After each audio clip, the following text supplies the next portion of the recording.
লুকিয়ে অন্যের বাসরঘর দেখলে গেলে এই অবস্থাই হবে, ফাজিল কোথাকার। ছি। অরুণীর লজ্জায় মাটির সাথে মিশে যেতে ইচ্ছে করছে। রুদ্রের চেহারার দিকেও তাকালো না, কোনো উত্তর দিল না। পায়ে ব্যথা উপেক্ষা করে দ্রুত রুমের দিকে হাঁটা শুরু করলো। লজ্জায় প্রাণ চাই অবস্থা। সাইমা শুভ্রাও অরুণীর পিছনে পিছনে রুমে চলে গেল। দ্রুত দরজা আটকে দিল। রুদ্র যাতে কিছু বলার সুযোগ না পায়, ঘটনাটা শুধু রুদ্র দেখেছে। বাসার সবাই দেখলে কি অবস্থা হতো? রুদ্রের সামনে কিভাবে পড়বে? একদিকে পায়ে ব্যথা, অন্যদিকে এত লজ্জা। লজ্জা রাখার জায়গা নেই। সাইমা জিজ্ঞেস করলো, ওরু, পায়ে ব্যথা বেশি করছে, ওষুধ কোথায় পাবো? অরুণী চোয়াল শক্ত করে বলল, ঔষধের দরকার নেই, আবার একটু লজ্জা থেকে মুক্তি দে। শুভ্রা বলল, আমার কথা তো তখন ভালো লাগেনি। সারা রাত ব্যথায় আর লজ্জায় ঘুম হলো না অরুণীর। সকালে উঠে দেখে ব্যথায় পা নাড়াতে পারছে না, রুম থেকে বের হলো না। সাইমাকে বলল, একটা ব্যথার ঔষধ জোগাড় করে দে। রুদ্রের সামনেও যেতে পারছে না। রুদ্রের কাছে কাগজে কিছু লিখে দিলে কেমন হয়? বাসার এক পিচ্চিকে জানালা দিয়ে ডেকে একটা কাগজ ধরিয়ে দিল। রুদ্রকে দিতে বলেছে। এর ভিতর মেহমানদের নাস্তার জন্যে ডাকলো। অরুণী পায়ে ব্যথায় হাঁটতে পারছে না। রুদ্র সবে মাত্র ঘুম থেকে উঠেছে।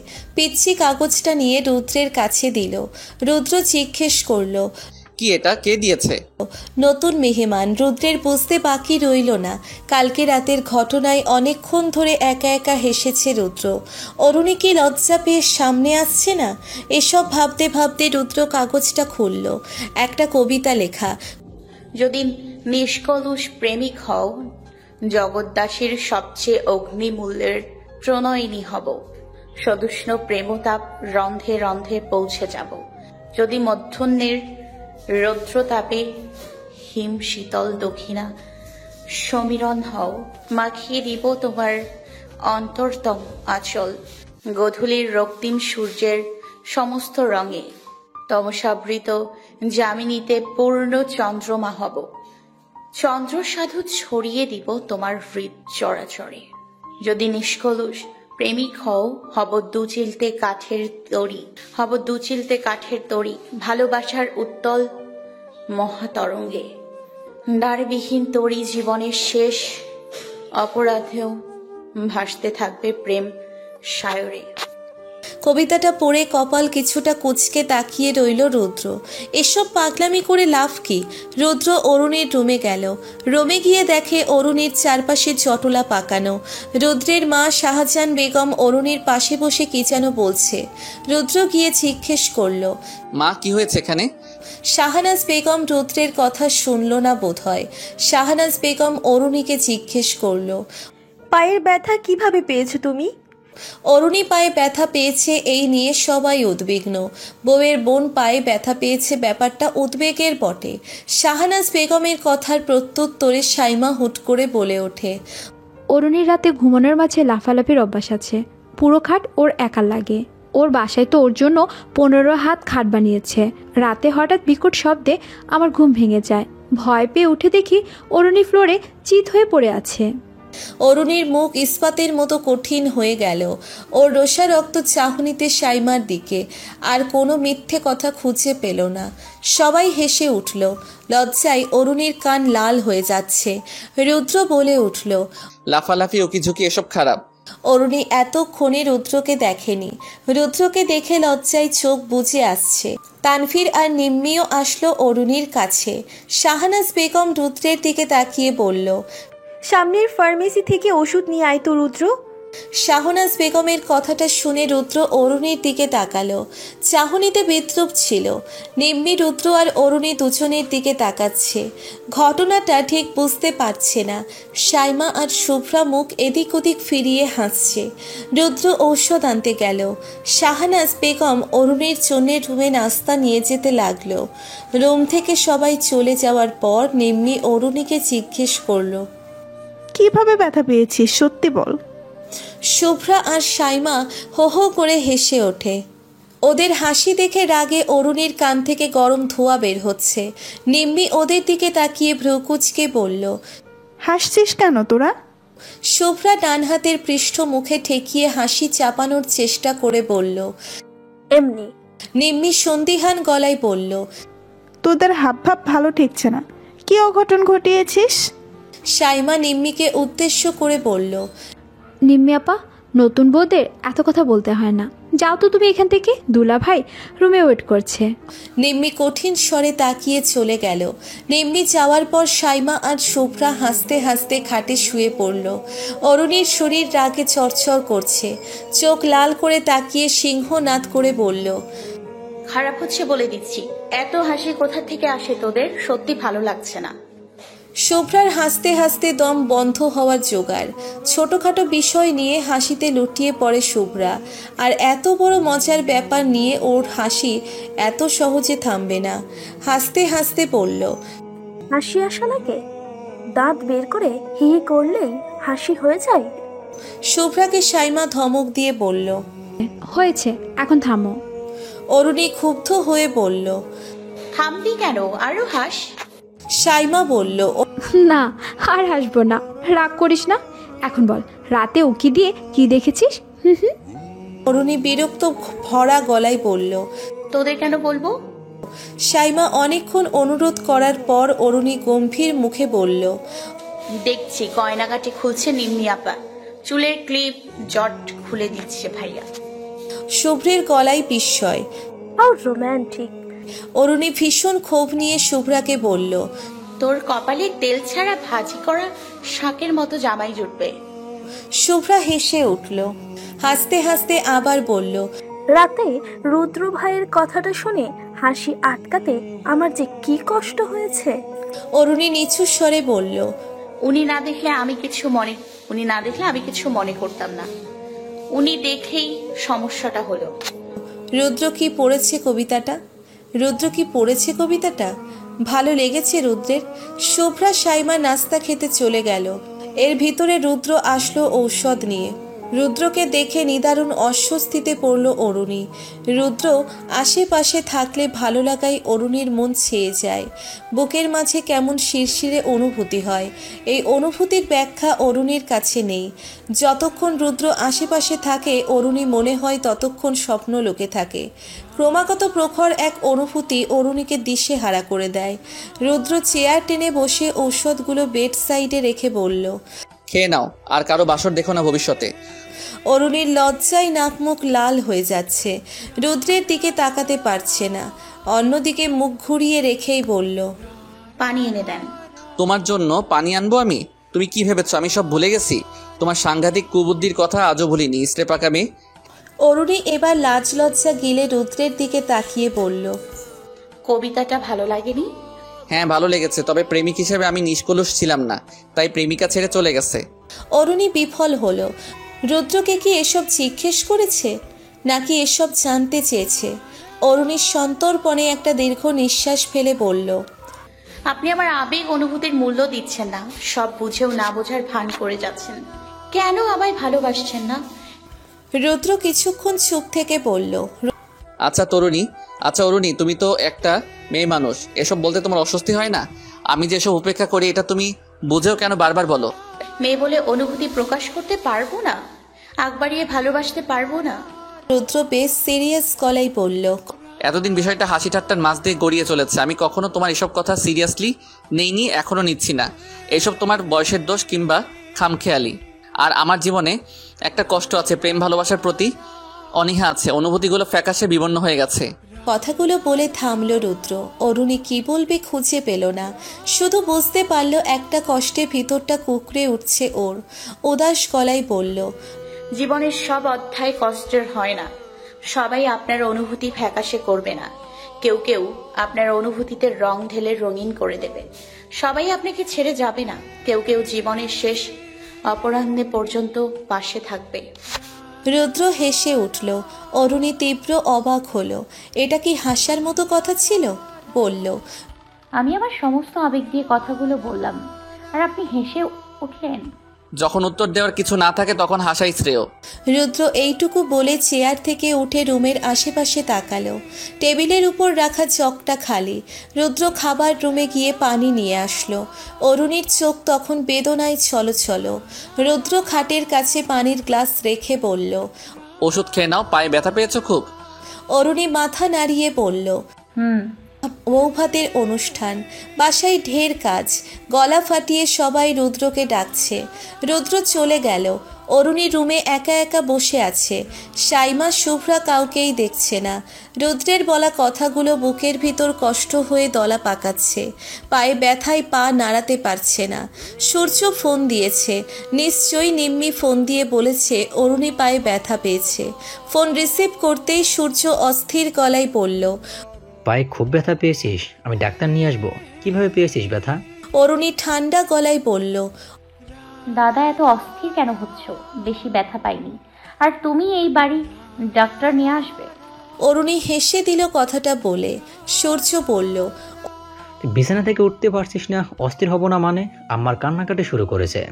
অরুণী বিরক্ত গলায় বলল, দাদা ফোন রাখো তো, ঔষধ খেয়েছি।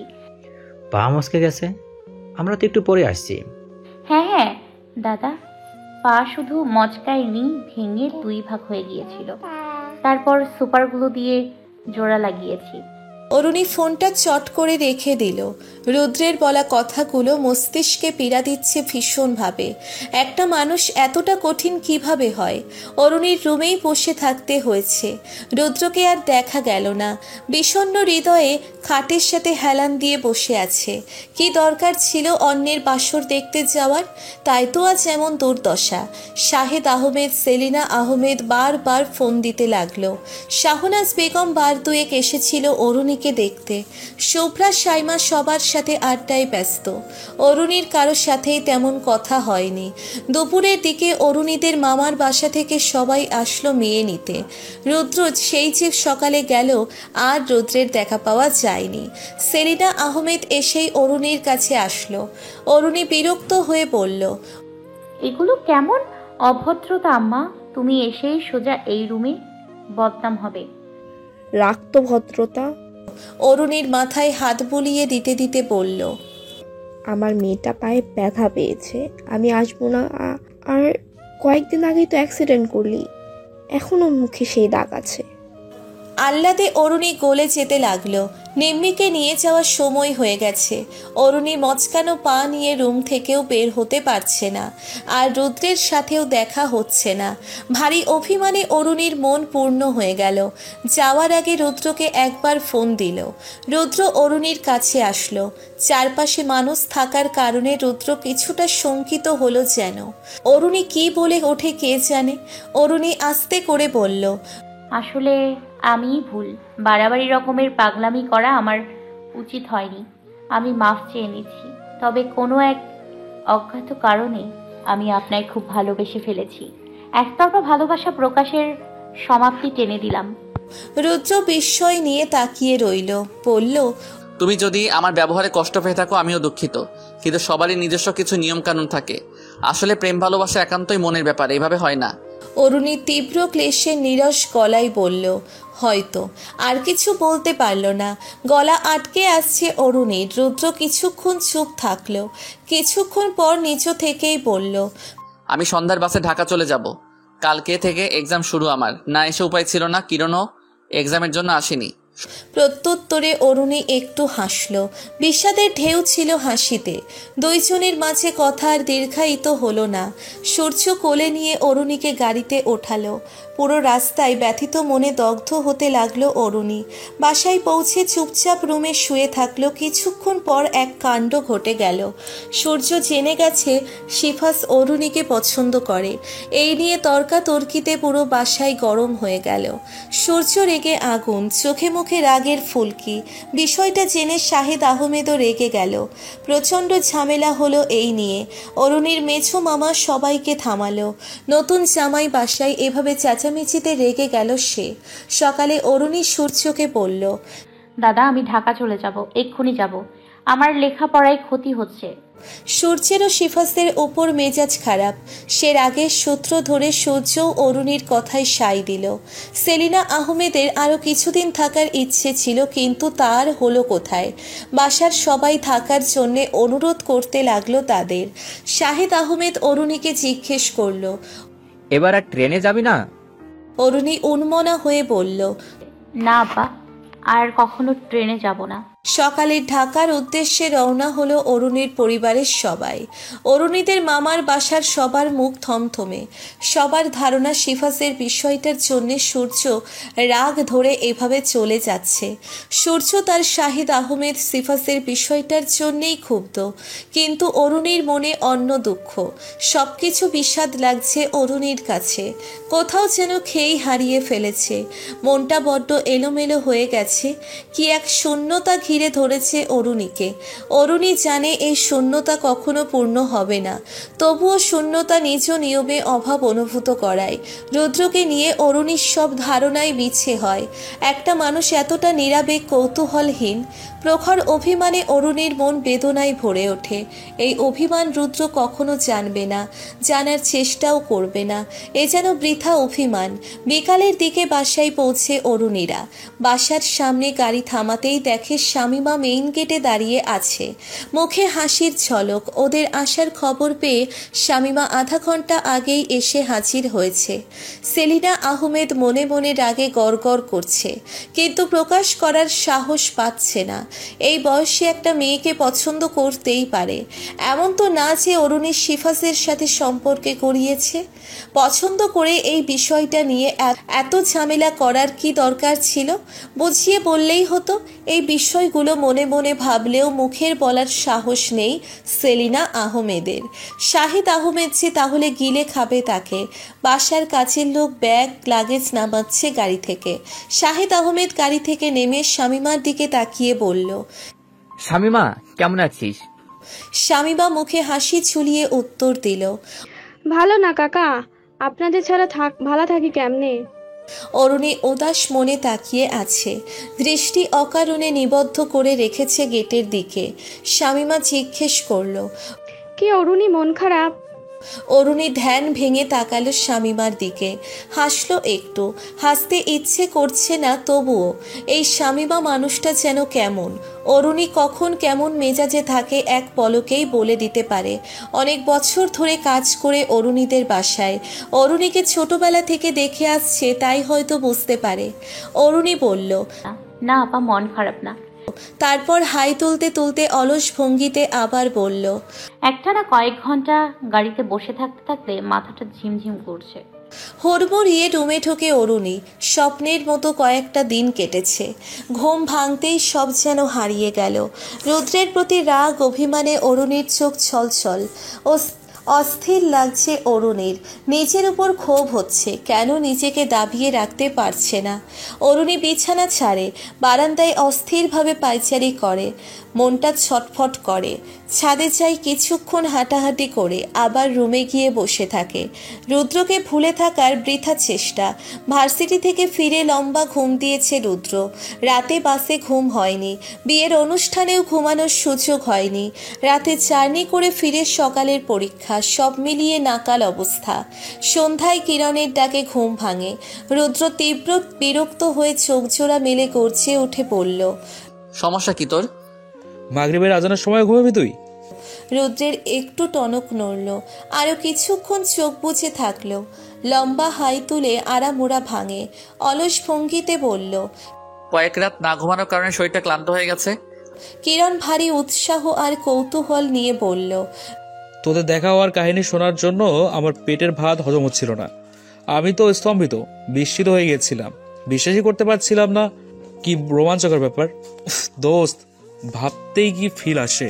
রুদ্রের গা ছাড়া ভাব। আরে ভাই, কোনো কাহিনী হয়নি, দেখা হয়েছে, একটু একটু কথা হয়েছে, এই তো। কিরণ সন্দিগ্ধ হয়ে পড়ল, তোদের বাসায় থেকেছে, ওর মামার বাসায় গিয়েছিস, আর ওই মেয়ে তোকে কিছু না করে ছেড়েছে? রুদ্র হো হো করে হাসে। কি করবে আমায়? রুদ্রের গা ছাড়া ভাব দেখে কিরণ বিরক্ত হয়ে বলল, শাহেদ আহমেদের মেয়ে, এত প্রতিপত্তিদার, কিরণ একটু থেমে দরাজ কণ্ঠে কবিতা আবৃত্তির মতো টেনে টেনে আবার বলল, শাহেদ আহমেদের কাছে যত ধন দৌলত টাকা করি অর্ধেক তার ছেলের, অর্ধেক তার তোরই। কিরণের ভাবভঙ্গিমা দেখে রুদ্র না হেসে পারল না, একটু হাসল। হাসিটা বেশিক্ষণ স্থায়িত্ব হলো না। গম্ভীর গলায় বলল, মেয়েটা এত পাগলামি করে? আরে প্রেম ভালোবাসা এইভাবে হয়? প্রেম ভালোবাসা এভাবে হয়। কিন্তু তুই ছ্যাঁকা খেয়ে চিত হয়ে গেছিস। রুদ্র বলল, তোর গার্লফ্রেন্ডের মতো গার্লফ্রেন্ড থাকার চেয়ে সিঙ্গেল থাকা মঙ্গল। গার্লফ্রেন্ডের পারমিশন ছাড়া টয়লেটেও যেতে পারিস না? এই কথার ভিতর আমার গার্লফ্রেন্ডের প্রসঙ্গ কোত্থেকে আসলো? হ্যাঁ, রুদ্র মনে মনে বলল, এটা ছাড়া তো আর তোকে থামানোর উপায় নেই। কিন্তু রুদ্রের ধারণা মিথ্যে করে দিল কিরণ। সে থামল না, অতি উৎসাহে ফেটে পড়ছে, কৌতূহলে মাখামাখি অবস্থা। বলল, এখন তো আত্মীয় হয়ে গেল, মাঝে মাঝে বাসায় যাবি, যোগাযোগী হবে। কি কাকতালীয় ব্যাপার। রুদ্র হালকা গলায় বলল। হইছে, থাম তুই। কিরণ তার স্বভাব অনুসারে থামে না। যতক্ষণে নিজের কৌতূহল না মিটবে কতক্ষণ থামাবে না। অসীম কৌতূহল নিয়ে একটার পর একটা প্রশ্ন করে যাচ্ছে। বিষয়টা নিয়ে রুদ্রের থেকে কিরণ যেন বেশি ভাবাবিষ্ট। অরুণী শক্ত হলো। 15 দিন ধরে রুদ্রকে ফোন দিল না, কোনো রকম যোগাযোগ করলো না। কিন্তু ভালো থাকতে পারছে না। কিশোরী মনের প্রেম দমিয়ে রাখতে পারে কজন? তাও আবার এমন বাড়াবাড়ি রকমের প্রেম। অরুণীর এই হঠাৎ পরিবর্তন বাসার সবার চোখে পড়ে। রুমে একা একা চুপচাপ থাকা, তেমন হইচই নেই। রুদ্র কি পারে না একবার ফোন দিতে? বন্ধু সমাজের সবাই অরুণের এই পরিবর্তন সরু চোখে দেখে। কেউ কেউ যথারীতি বিরক্ত। একটা ছেলের জন্য এমন পাগলামি পরিবর্তন হাস্যকর বটে। অরুণী ডায়েরি কিনে মনের কথাগুলো সব হুটহাট করেই কেমন বাড়াবাড়ি রকমের অনুভূতি। এসব কারো কাছে পাগলামি কিংবা বয়সের খামখেয়ালি। এইটুকু লিখে আর কিছু মাথায় আসে না। ছন্ন ছাড়া অবস্থা। কয়েকদিন পর এক দুপুরে অরুণী বাসার উদ্দেশ্যে ফিরছিল। হঠাৎ এক দোকানের ভিতর থেকে ডাক আসে, অরুণী। অরুণীর চারপাশে তাকায়, কোত্থেকে ডাকটা এসেছে বুঝতে পারল না। হঠাৎ একটা দোকানের ভিতর থেকে রুদ্র বের হলো। অরুণীর বুকের ভিতর তোলপাড় শুরু হয়ে গেল। কেঁপে উঠল শরীরের প্রতিটি শিরা উপশিরা। অরুণীর ভিতর থেকে কান্না উপচে উঠছে যেন। ঠোঁট বেঁকে আসছে চাপানো কান্নার বেগে। রুদ্র হাসি মুখে বলল, কেমন আছো তুমি? অরুণীর সকল কাঠিন্য ভাব বরফের মতো গলে যেতে লাগলো। লুকানো রাগ অভিমানগুলো কর্পূরের ন্যায় উবে যেতে লাগলো। রুদ্রকে উপেক্ষা করার সকল প্রতিজ্ঞা নড়বড়ে হয়ে যেতে লাগলো। অরুণী ফ্যালফ্যাল করে তাকিয়ে রইল। চোখ ততক্ষণে জলে ছাপিয়ে গেল। কথা বলতে গেলেই গলায় কান্না আত্মপ্রকাশ করলো। এই কান্না থামানোর নিছক চেষ্টা করলো না। চারিদিকের মানুষ বাঁকা চোখে তাকিয়ে আছে। অরুণীর সেদিকে খেয়াল নেই। রুদ্র হতভম্ব হয়ে গেল। চারিপাশে অস্থির চোখে তাকিয়ে চাপা গলায় বলল, আরে কি হয়েছে? একটু থেমে আবার বলল, অরুণী, কান্না থামাও। অরুণী সবকিছু অপেক্ষা করেই যাচ্ছে। হঠাৎ কি হলো রুদ্র ঠিক বুঝে উঠতে পারল না।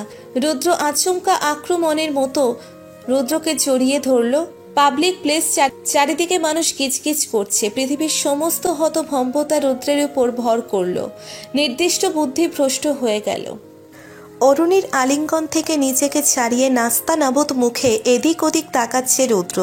এমন অপ্রীতিকর অবস্থায় কখনো পড়েনি। হতবুদ্ধি হয়ে শুধু দেখছে চারিদিকে পরিচিত কেউ আছে কিনা। অরুণী এমন কাণ্ড ঘটিয়ে ফেলবে বুঝতে পারেনি রুদ্র। বিস্ফোরিত দৃষ্টিতে অরুণীর দিকে তাকাতেই দেখে অরুণী ঢলে পড়ে যাচ্ছে। ঘটনার আকস্মিকতায় রুদ্র 7-5 ভাবার সময় পেল না। দ্রুত অরুণীকে ধরে ফেলল। চারিদিকে মানুষ জড়ো হয়ে গেল। সবাই উৎসুক চোখে তাকিয়ে আছে। এক মুরব্বী ঝাঝালো গলায় বলল, রাস্তার ভিতর চড়াচড়ি? এই প্রজন্মটাই নষ্ট হয়ে গেছে, একেবারে নষ্ট হয়ে গেছে। অরুণীকে ধরে রেখেছে রুদ্র। অরুণী অচেতন অবস্থায় আছে। রুদ্র বুঝতে পারছে না ওর কি করা উচিত। এই অচেতন অবস্থায় কষিয়ে 2-4 ঘা দেওয়া উচিত। রাগে রুদ্রের ভিতরে ভিতরে কাঁপছে। এক ভদ্রলোক বলল, আরে ভাই, বাসার ঝামেলা বাসায় মেটাবেন, রাস্তাঘাটে এসব কি? এখন হসপিটালে নিচ্ছেন না কেন? দোষ তো আপনারই মিয়া, আপনার চেহারায় দোষের ছাপ আছে। পাবলিকের সাথে ঝামেলা করে লাভ নেই। রুদ্র অরুণীকে নিয়ে গাড়িতে তুলে হসপিটালের উদ্দেশ্যে রওনা হলো। রুদ্রের মেজাজ তখন সপ্তমে, কিন্তু এই মূর্ছা যাওয়া মানুষকে কিছু বলে লাভ নেই। আগে জ্ঞান ফিরুক। গাড়ি হসপিটালের সামনে থামালো। রুদ্র গাড়ি থেকে নামার পর গাড়িওয়ালার সাথে ভাড়া নিয়ে ঝামেলা হলো। 40 টাকার ভাড়া 70 টাকা চাই, ঝামেলা তো হবেই। শেষে 60 টাকা ভাড়া দিয়ে গাড়ির ভিতর থেকে অরুণীকে নামাতে উদ্যত হলো। রুদ্রের শূন্য দৃষ্টি। অরুণী কোথায়? গাড়ির ভিতরে তো নেই। রুদ্র হন্তদন্ত হয়ে চারিদিকে তাকালো। গাড়িওয়ালা গাড়ি ছাড়ার উদ্দেশ্যে গাড়িতে বসতেই রুদ্র অস্থিরভাবে গাড়িওয়ালাকে জিজ্ঞেস করলো, আরে ভাই, আমার রোগী কোথায়? গাড়িওয়ালা অদ্ভুত দৃষ্টি ছুড়ে দিল রুদ্রের দিকে, বলল, আপনার রোগীর কথা আমি কেমনি কমো? বেশিক্ষণ লাগবে না ভাই। রুদ্র ভ্রুকুচকে তাকিয়ে রইল। গাড়িওয়ালা চলে গেল। রুদ্র স্তম্ভিত হয়ে ঘাড়ে হাত রেখে দাঁড়িয়ে রইল। রুদ্রের মস্তিষ্ক জানান দিল গাড়িওয়ালার সাথে তর্ক বিতর্কের সময় অরুণী পালিয়ে গেছে। রুদ্র বেকুব হয়ে মিনিট 10 দাঁড়িয়েছিল হসপিটালের সামনে। অদ্ভুত ব্যাপার, রুদ্রের কেন জানি রাগ হচ্ছে না। ব্যাপারটা ভাবতেই রুদ্রের হাসি চাপছে। কিরণকে কিছুতেই বলা যাবে না, হাসতে হাসতে ওর দাঁতে লেগে যাবে। রুদ্র একা একা হেসে উঠল। হাসা শেষে চারিদিকে তাকিয়ে দেখল কেউ কেউ ওর দিকে সরু চোখে তাকাচ্ছে। রুদ্র পুনরায় গম্ভীর হয়ে যায়। কি এক অদ্ভুত ঘটনা ঘটে গেল। রুদ্র নিজেকে ধমক দিচ্ছে। এরকম বিব্রতকর পরিস্থিতির সৃষ্টি করেছে অরুণী। রুদ্রের মেজাজ খারাপ হওয়া কাম্য।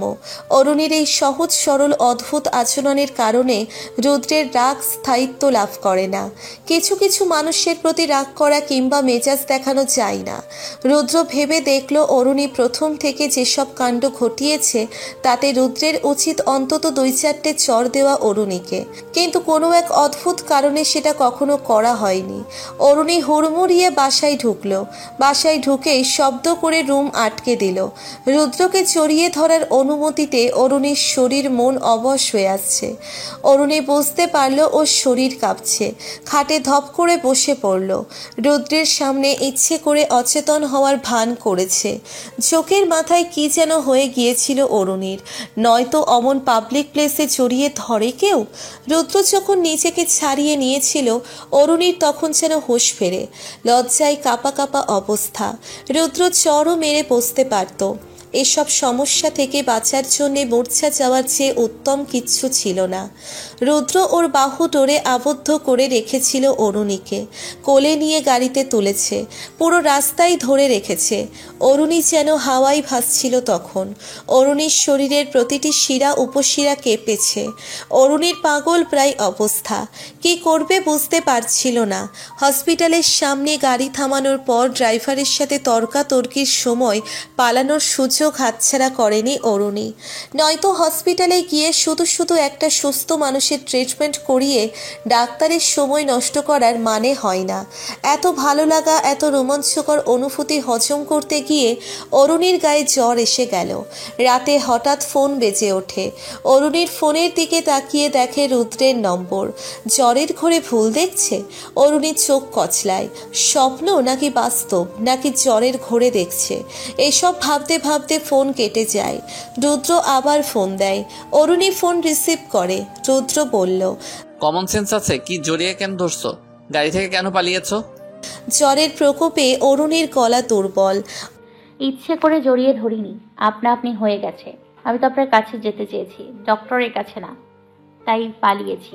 অরুণী সব সময় রুদ্রকে আপনি বলে সম্বোধন করে। আজ কোনো জড়তা ছাড়াই তুমি বলছে। রুদ্র অবাক হলো। রুদ্র উত্তর দেওয়ার আগে অরুণী জড়ানো গলায় বলল, রুদ্র, ভালোবাসি। রুদ্রের বুকের ভিতর কেমন মোচড় দিয়ে উঠল। অদ্ভুত মোহময় গলা অরুণীর। রুদ্র নিজেকে সামলায়। কঠিন গলায় কথা বলতে চাইলেও বলতে পারছে না। কোথাও বাধা পড়ে যাচ্ছে। বলল, অরুণী, তুমি অসুস্থ? জ্বরে অরুণীর গলার স্বর কেমন যেন হয়ে গেছে। ক্ষীণস্বর মায়ায় মাখা মাখা। আমার জ্বর এসেছে। তুমি নিম্মি আপার দেবর, এটা জানার পর আমার ভীষণ জ্বর এসেছিল, আজও এসেছে। অরুণীর এসব পাগলামির বিপরীতে উত্তর খুঁজে পেল না। রুদ্র চুপ থাকলো। অরুণী ডাকলো, রুদ্র। রুদ্র নিজের আচরণে নিজে ভয় পাচ্ছে, অরুণীর মায়ায় পড়ে যাচ্ছে। রুদ্র ব্যস্ত গলায় বলল, অরুণী, রাখছি। ফোন রাখার আগে ওপাশ থেকে ভেসে আসলো, উদ্ভট কল্পনা মাঝে সকাল সাজে, তোমার উষ্ঠ ছুঁই নিশ্চিত রাতে, আপন খেয়াল খুশি অনুভূতিতে, তোমার উষ্ঠের উষ্ণতা নেই। চাতক পাখি আমি, অভিমানী হয়ে অপেক্ষায় থাকি, সে অভিমান গলে সবার অগোচরে চুপি সারে।